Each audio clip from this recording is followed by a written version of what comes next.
President. On 11th of October 2016, the Senate established the Select Committee on Red Tape, with a wide-ranging brief to inquire into and report on the effect of regulatory restrictions and prohibitions on the economy and community. This included economic and employment impact, compliance costs and burden, the effect of previous efforts to reduce red tape, and alternative approaches. As chair of this Select Committee, I can advise the Senate that our work to date has revealed the importance and scope of the task. It has also revealed very clearly the opportunity presented by reducing red tape to help facilitate employment and economic growth.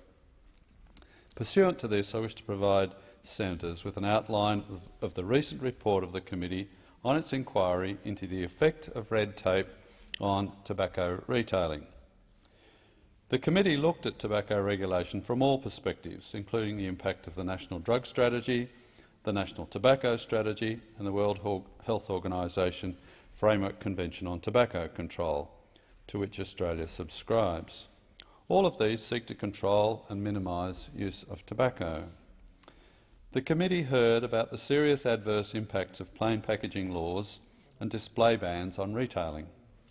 It heard how plain packaging has created considerable difficulties for retailers who must spend a lot of time finding particular brands and brand variations among the many variables. This has the effect of consuming staff time and annoying customers for no tangible public health benefits. The committee heard how retailers have had to invest in special lockable cabinets that comply with display bans and storage requirements, costing tens of thousands of dollars. It heard how small retailers, which typically have a higher dependence on income from tobacco retailing, have been most adversely affected by these measures. It heard how there has been a significant increase in error rates in supply, delivery and sales of cigarettes because they look so similar. Retailers report that there has been an increase in staff time to unpack, check, store and find products required by customers of up to 30%. Staff have had to be retrained so they know what the regulations are and to ensure the store complies.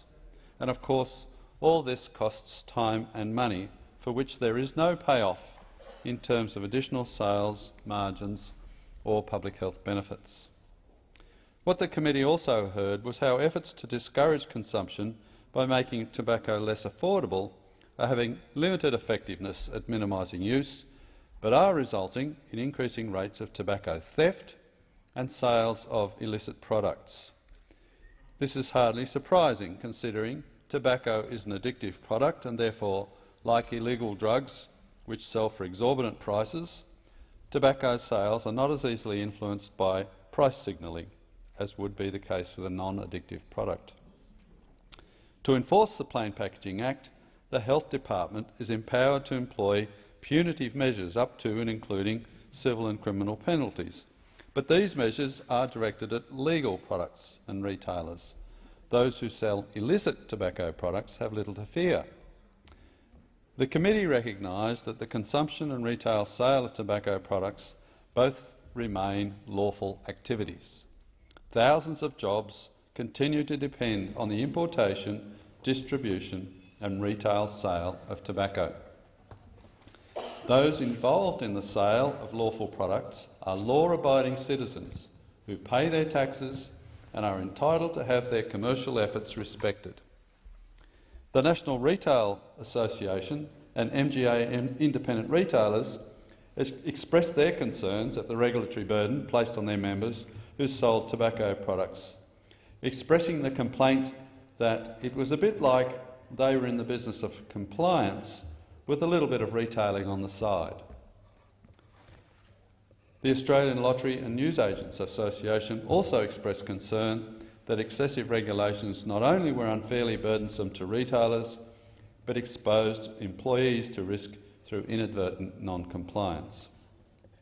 Retailers that operate in more than one state face differing regulations affecting signage, storage, display, licensing and definition of products, each with very significant significantly different compliance costs.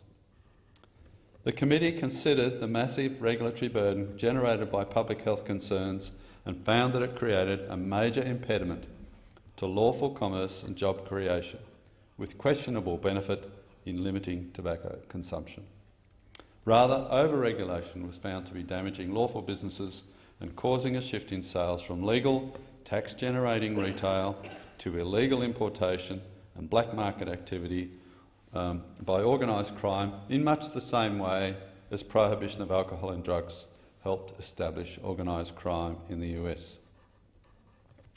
In its conclusion, the inquiry report recommended that state and Commonwealth governments undertake a cost-benefit review of their tobacco control measures. The report urged that this involve an emphasis on reducing unproductive and counterproductive regulatory measures that simply inhibit legal commerce but do little or nothing to reduce demand for tobacco or improve public health. Instead of red tape, healthier nicotine delivery mechanisms such as e-cigarettes for those who choose to use tobacco were emphasised as a more effective approach to public health policy.